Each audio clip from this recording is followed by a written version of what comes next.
안녕하세요. 김쌤입니다.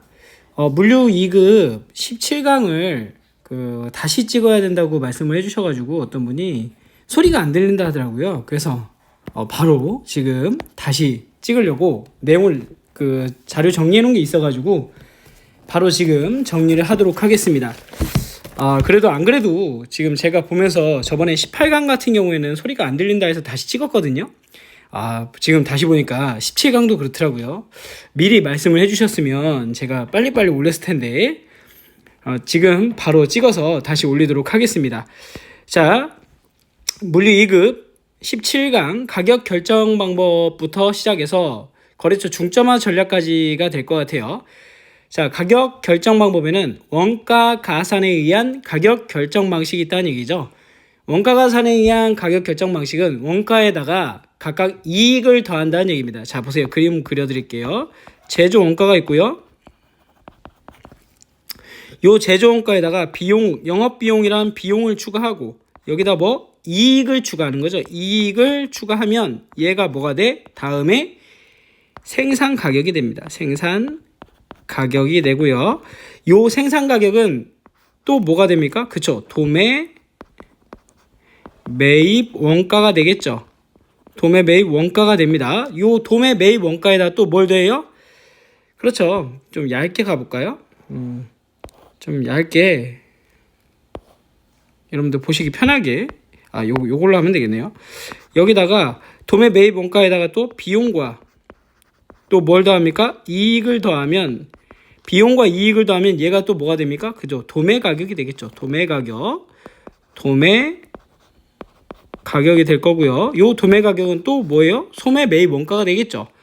소매 매입 원가가 되고 여기다가 또 비용과 이익을 더하면 이게 여러분들이 흔히 말하는 소비자 가격, 소매 가격이 되는 거죠. 소매 가격.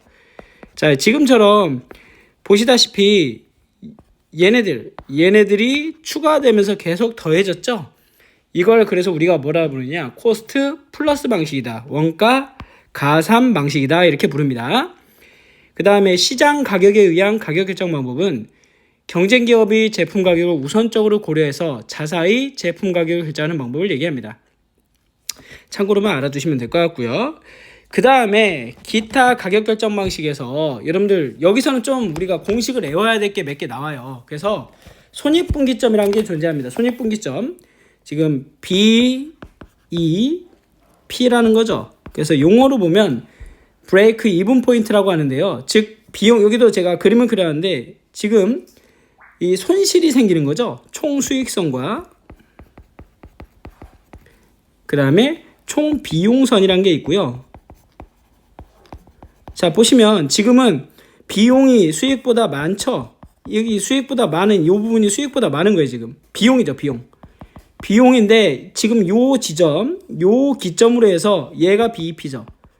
요 지점으로 해서 뭐가 수익이 많아지는 지점이 되는 겁니다. 그래서 즉 여기 이 지점 뭐가 돼요? 이익이 0인 지점. 비용이 더 이상 발생하지 않고 이익이 0인 지점을 우리가 손익분기점이라고 한다. 여기서는 우리가 공식을 외워야 될 게 몇 개가 나와요. 손익분기점 판매량이라는 공식이 나옵니다. 고정비 나누기 단위당 판매 가격 마이너스 단위당 변동비란 공식을 기억을 해 주셔야 됩니다. 이거 시험 문제 정말 많이 나와요. 여기다가 기억나시는지 모르겠어요. 그 전에 여기다가 만약에 목표 이익을 더한다 그러면 고정비에다가 뭐 하면 돼? 분차에다 목표 이익을 더해주면 된다. 공식은 이렇게 됩니다. 얘는 무조건 암기 한 문제 무조건 나옵니다, 여러분. 그래서 이렇게 되겠구나. 자, 그 다음에 얘 말고도 교과서에 보시면 전략적인 가격 결정 방식이라는 게 나오는데요. 구매자 특성에 따른 가격 차별화, 구매 시기에 따른 특성에 따른 가격 차별화, 판매 지역에 따른 가격 차별화, 수명 주기에 따른 가격 차별화, 그 다음에 소비자 심리에 따른 가격 결정, 판매 조건에 따른 가격 결정 여러 가지가 나오는데 시험 문제는 잘 나오지 않습니다. 얘가 정말 잘 나와요. 여러분 이거 공식 기억해 주시면 될 것 같습니다. 자, 그 다음에 가격 유지 정책이라는 게 있는데요. 요 가격 유지 정책은 시장에서 경쟁 기업들이 서로 다양한 판매 전략을 이용하여 이익을 높이기 위해 경쟁하는 것. 그래서 대표적인 것이 자사 제품의 가격 인하에 의한 확대 전략을 의미합니다. 그러나 완전 경쟁 상황 하에서는 이미 제품들은 낮은 가격을 유지하고 있어요. 경쟁이 됐으니까.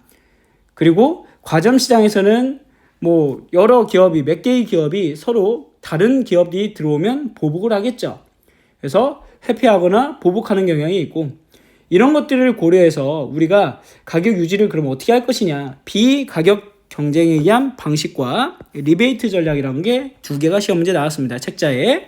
그래서 내용을 한번 보시면 자, 비가격 경쟁은 아까도 제가 잠깐 적어놨던 건데 이미지. 즉 회사의 이미지가 어떻게 들어가냐 이거죠. 뭐 광고, 판매, 차별화, 판매 계열화 뭐 등등 이런 것들을 통해서 경쟁을 유지하는 걸 우리가 비가격 경쟁에 의한 가격 유지 방법이라 합니다. 브랜드 이미지, 뭐 신제품 개발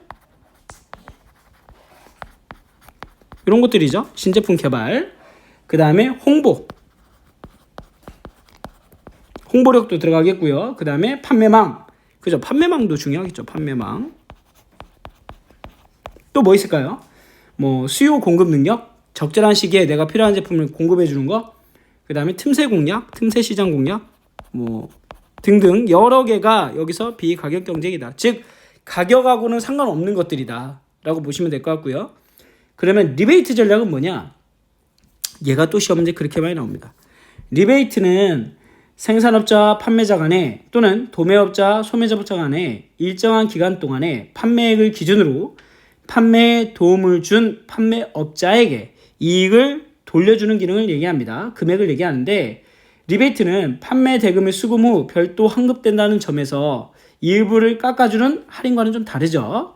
일반적으로 리베이트 비율은 관습 또는 이익의 정도에 따라 달라진다. 그러므로 이 리베이트는 어떤 기능을 갖느냐? 판매 촉진 기능, 그다음에 보상의 기능, 통제적 기능을 가져요. 근데 여러분들 아시다시피 얘는 리베이트는 다른 말로 하면 먼저 준 돈이야. 먼저 준 돈. 성과금인데 먼저 준 돈이에요. 그럼 결국에는 성과금인데 먼저 줬네? 그럼 여러분들 아시다시피 어떻게 해요? 나한테 돈을 준 사람 걸 많이 팔아주게 되죠. 그래서 얘는 뭡니까? 불법입니다. 불법. 리베이트는 주면 안 돼요. 그래서 이 기능이 판매 촉진, 보상적 기능, 통제적 기능이 있구나. 한번 참고로 봐주시면 될 것 같습니다. 자, 시험 문제에 리베이트라는 단어가 나오니까 기억을 해주시면 될 것 같고요. 그 다음에 나오는 게 경쟁 정도에 따라서 완전 경쟁 시장과 과점 시장, 독점적 시장, 그 다음에 독점적 경쟁 시장으로 나뉩니다. 얘도 시험 문제에 자주 나오죠. 완전 경쟁 시장은 그저 누구라도 시장에 자유로이 들어오고 나가고를 할 수 있는 거. 그러니까 그 벽이라고 하는 그 진입 장벽이라는 게 거의 없는 거죠. 이걸 우리가 완전 경쟁 시장이라고 부르고요. 소수의 생산자가 또는 기업이 시장을 장악하고 비슷한 상품을 생산하는 시장에서 경쟁하는 형태를 얘기하는데 우리나라로 따지면 뭐 이동통신 회사가 여기에 들어가겠네요. 과점 시장. 독점 시장은 한 기업이 시장을 지배하는 형태를 얘기합니다. 높은 시장 장벽이 있고요. 장기적으로 초과 요인 확보가 가능한 시장. 즉 우리만. 그래서 예를 들면 우리나라에서는 뭐가 있을까요? 한전, 한국전력. 얼마 전까지만 해도 SRT 나오기 전까지는 코레일이 그랬죠. 자, 독점 시장이었습니다. 독점적 경쟁 시장은 뭐냐? 다수의 기업이 참여를 하는데 참여한 기업들이 디자인, 품질, 포장에 있어서 서로 차이가 있는 거예요. 그래서 유사한 상품을 생산 공급하기는 하는데 서로 간에 차별적인 경쟁 형태를 가지고 있는 거. 예를 들면 미용실, 그 다음에 목욕탕, 그 다음에 병원이 여기에 해당이 되겠다. 자, 이렇게 봐주시면 될 것 같고요. 이것도 시험 문제 자주 나오니까 여러분들 기억을 해달라 말씀을 드립니다. 자, 그 다음에 이제 수주 쪽으로 넘어오는데요. 수주는 수주자가 뭐냐면 받을 숫자의 주문 주자죠. 주문을 받는 행위를 우리가 얘기하는데 수주란 거는 고객이 구매 의사를 확인하고 구매를 결정한 고객으로부터 구체적인 주문 내역을 확인하고 고객이 원하는 조건과 납기에 정확하게 제품이 전달되도록 하기 위한 관리 활동을 우리가 수주 관리라고 부릅니다. 자, 그럼 견적부터 들어가는데요. 견적은 구매하고자 하는 제품에 대한 물건에 대한 사양과 가격을 산출하는 단계이며, 그죠? 수주 전 단계죠. 수주 전 단계다. 자, 견적은 그러면 언제 하느냐? 첫 거래. 그럼 물어보시겠죠? 첫 거래에만 견적을 하나요? 아니죠. 시장 가격에 변동이 생겼을 때, 즉 개정됐을 때, 가격이 개정되거나 변경됐을 때는 무조건 견적을 새로 주셔야 된다. 자, 그럼 견적 없이도 할 수 있을까요? 그쵸? 첫 거래가 아니면 바로 수주 등록부터 들어갈 수도 있겠죠.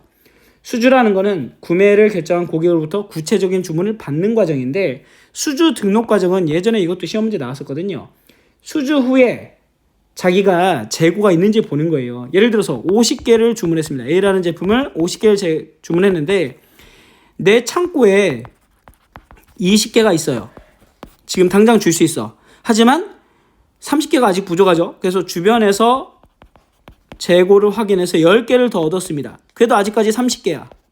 근데 20개가 부족한데 이 20개를 확인해 보니 생산이 예를 들어서 3일 뒤에 된대요. 3일 뒤에 돼서 1일 더 걸려서 총 4일 후에 들어온다는 얘기합니다. 4일 뒤에 있고. 그러면 여러분들이 이 50개를 다 고객에게 언제 오세요라고 하는 건 언제예요? 그렇죠? 지금으로부터 4일 뒤에 물건을 찾아오라 해야 되겠죠.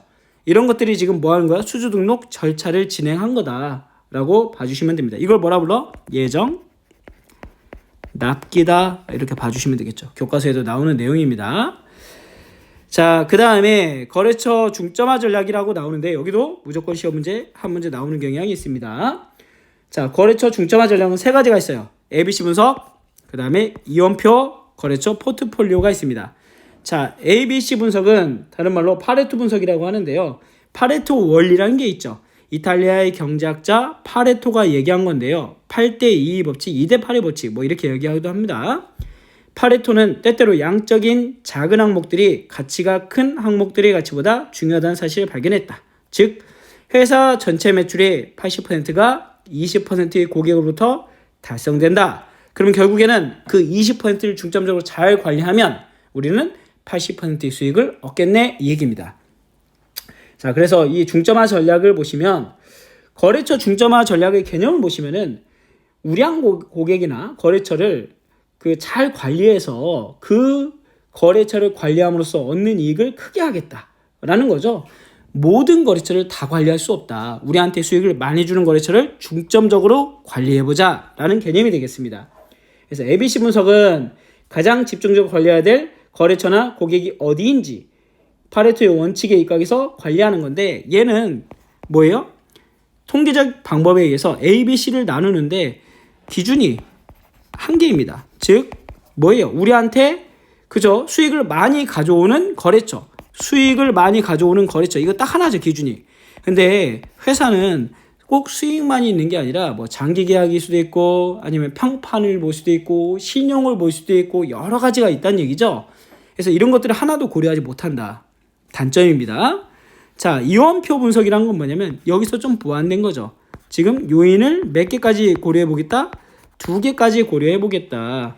그래서 ABC 분석은 좋은데 우량 거래처나 고객을 선정하는 과정에서 판매 실적 또는 수익만을 가지고 판단하다 보니 기업의 경쟁력, 판매 능력, 성장 가능성, 그 다음에 신용적인 요인들 다른 걸 고려하지 못하더라.